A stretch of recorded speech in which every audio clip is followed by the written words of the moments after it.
கிறிஸ்துவ அன்பானவர்களே, எப்படி இருக்கீங்க? நலமாக இருப்பேன்னு சொல்லி விசுவாசிக்கிறேன். கர்த்தர் நம்மளையும் நம்மளோட குடும்பங்களையும் கர்த்தருடைய கரம் பாதுகாத்து நடத்தும். அது மாத்திரமில்லை, தேவனுடைய வார்த்தை சொன்ன போல நானும் என் வீட்டாரும் என்றால் கர்த்தரை சேவிப்போம் சொன்ன வார்த்தையின்படி கர்த்தர் நம்மளுடைய வாழ்க்கையில் குடும்பமாக சேவிக்க தேவன் கிருபை செய்வார். அதோடு மாத்திரம் இல்லை, அதனால் நான் தேவனுடைய வார்த்தையை நான் உங்களுக்கு சொல்லுகிறேன். குடும்பமாக கர்த்தரை சேவிக்க விடாதபடிக்கு, குடும்பமாய் சந்தோஷமாக சமாதானமாக வாழ விடாதபடிக்கு, நம்மளோட வாழ்க்கையில் நிறைய பிரயாணங்களில் இப்போ நம்ம ஒரு பிரயாணம் தான் பண்ணி கொண்டிருக்கிறோம். இப்போ என்ன ஒரு பிரயாணத்தில், இந்த வாழ்க்கைங்கிற பிரயாணத்தில் நம்மளுக்கு நிறைய கோணலான பாதைகள் நிறைய இருக்கிறது, நிறைய தடைகள் இருக்கிறது, நிறைய காரியங்கள் இருக்கிறது. ஆசீர்வாதத்தை சுதந்திரத்து கொள்ள முடியல, சமாதானமாக குடும்பம் வாழ முடியல, சந்தோஷமாக வாழ முடியல, கர்த்தரை தேடி குடும்பம் போக முடியல. இப்படி நிறைய பாதையில் எல்லாமே நமக்கு அடைக்கப்பட்டது போல் இருக்கிறது, கோணலாக இருக்கிறது. என் பாதை, என் வழி சரியில்லாதது போல் நடந்துக்கிட்டு இருக்கிறேன்னு சொல்லி யோசிச்சுக்கிட்டு இருக்கலாம். இன்றைக்கி தேவன் உங்களோட கூட வாக்கு பண்ணுகிறார். ஏசாயா 45 அதில் 2வது வசனம் ஆண்டவரோட வார்த்தை சொல்லப்படுது. நான் உனக்கு முன்னே போய் கோணலானவர்களை செவ்வையாக்குவேன்.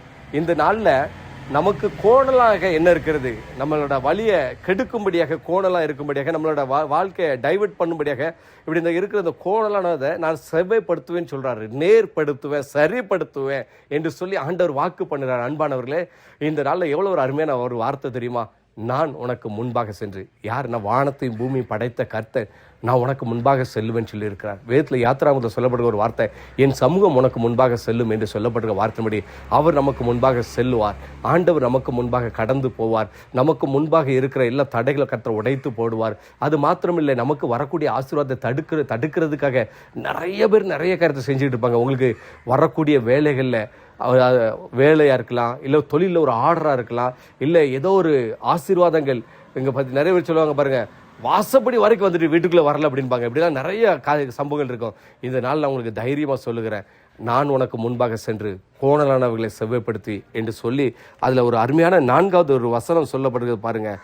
வெண்கல கதவுகளை உடைத்து, இந்த நாளில் அவர் முன்பாக சென்று வெண்கல கதவுகளை உடைக்க முடியாததை உடைச்சி, இரும்பு தாழ்பால்களை முறித்து, கதவை உடைச்சி தாழ்பால்களை முறித்து, அந்த காலத்தில் இருக்கிற பொக்கிஷங்களையும் ஒளிப்பிடத்தில் இருக்கிற புதையல்களையும் உனக்கு கொடுப்பேன். என்ன சொல்றாரு? உனக்கு கொடுப்பேன். அவர் முன்ன போனார்னவே நமக்கு புதையலை கர்த்தர் கொடுக்க போகிறார்.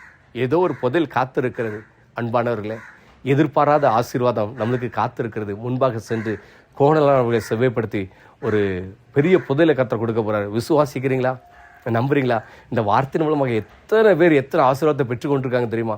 அன்பானவர்களே, அதே போல் இந்த வார்த்தையை நீங்கள் கேட்கிற உங்களோட வாழ்க்கையில் ஒரு எதிர்பாராத ஒரு புதையல் அப்படிங்கிறது என்னென்னா, நம்மளுக்கு எதிர்பாராமல் அது கிடைக்கிற ஒரு ஆசீர்வாதம். ஆண்டவர் முன்பாக சென்று கோணலானவர்களை செவ்வைப்படுத்தி ஒரு நல்ல ஒரு புதையலை கர்த்தர் கொடுக்க போகிறாரு. எல்லா டோர்கள் எல்லாம் திறக்கப்பட போகிறது. இரும்பு தாழ்பால்களை கர்த்தர் முறித்து இந்த மாதத்தில் ஆண்டவர் அழகான இந்த வார்த்தையில் கர்த்தர் மூலமாக பேசி கொண்டிருக்காரு. இந்த வார்த்தையை நிறைய நான் என்னோட இந்த செய்தியில் அதிக பேரில் இல்லை, ஒரு 100 பேர் இந்த மாதிரி பார்க்குறாங்க. எத்தனை பேர் பார்க்காங்கன்னு பெரிய இது இல்லை.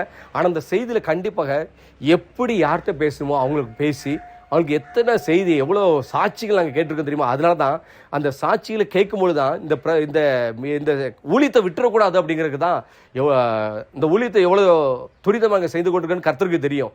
இங்கே எந்த சூழ்நிலை நாங்கள் செய்து எடுத்துக்கொண்டிருக்கிறோம், எந்த இடத்துல நிற்கிறோம், இதுக்கெல்லாம் காரணம் என்ன அப்படின்னு பார்த்தீங்கன்னா, நீங்கள் நிறையா இதில் மட்டும்தான் பார்ப்பீங்க. பின்னாடி இதுக்கு முன்னாடி இப்போ நிறைய பேரோட உழைப்பு இருக்கிறது, நிறைய கிரயம் இருக்கிறது, அடிக்கிற வெயில் என்னங்கிறது உங்களுக்கு தெரியாது, நிறைய இருக்கிறது. இதுக்கெல்லாம் ஒரே ஒரு நோக்கம், காரணம் என்ன அப்படின்னு பார்த்தோம்னா, ஒன்னே ஒன்றுனா, இந்த வார்த்தை மூலமாக நீங்கள் ஆசீர்வதிக்கப்பட வேண்டும், இந்த வார்த்தை மூலமாக அற்புதத்தை பெற வேண்டும். எப்படியாவது ஒரு மனிதனுக்கு கண்டிப்பாக கர்த்தர் நடப்பிப்பார். ஆமேன் என்று சொல்லி விசுவாசிக்கிறவங்க, இந்த வார்த்தையை விசுவாசிக்கிறவங்க வாழ்க்கையில் அற்புதம் நடத்தக்கூடும் என்கிறதுக்கு தான் இவ்வளோ பிரயாசப்பட்டு நாங்கள் இந்த செய்தி எடுத்து அனுப்புறோமே தவிர, எங்களோட முகத்தை மீடியாவில் காண்பிக்கிறதுங்கிறதுல தெரியும். வலது பாசத்தில் இருக்கிறார் அவர், வலது பாசத்தில் அவரை தாண்டி எங்களால் ஒன்றும் செய்ய முடியாது. இதெல்லாம் இந்த பேச வச்சதே அவர் தான். அவருக்காக பேசுகிறோம், அவரோட வார்த்தையை பேசுகிறோம். அந்த வார்த்தையின்படி உங்களுக்கு அற்புதம் நடக்கும். நம்புங்க, விசுவாசிங்க. கண்டிப்பாக சொல்கிறேன், அவர் உங்களுக்கு முன்பாக சென்று கோணலானவர்களை செவ்வைப்படுத்துவார். கோணல் எப்படி வருது தெரியுமா? நம்ம போய் கரெக்டாக அடைஞ்சிடக்கூடாதுன்னு சொல்லி நம்ம வழியில் தாறுமாறாக்குகிற காரியங்கள் இருக்குது. அதை அவர் சரியாக செவ்வைப்படுத்தி அற்புதம் செய்வார் என்று சொல்லி இயேசுவின் நாமத்தில் நான் உங்களுக்கு சொல்லுகிறேன். ஒரு பெரிய புதையல் காத்திருக்குங்க. ஏன் நான் சொல்கிறேன், நான் பெற்றுக்கொள்ள போகிறேன். நீங்கள் ஆயத்தமா? இந்த வார்த்தையின் கூட விசுவாசிங்க, நீங்களும் பெற்றுக்கொள்வீங்க. கர்த்தர் இந்த வார்த்தையின் மூலமாக சீக்கிரமாக அந்த புதையல் உங்களுக்கு வரும். கர்த்தர் இந்த வார்த்தை மூலமாக எத்தனை பேர் அற்புதம் பெற்றிருக்காங்க தெரியுமா, எத்தனை பேர் புதையல் பெற்றிருக்காங்க தெரியுமா, அந்த சாட்சியில் சொல்றதுக்கு நேரம் இல்லை.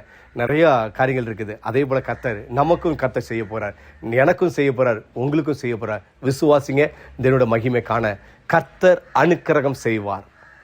God bless you.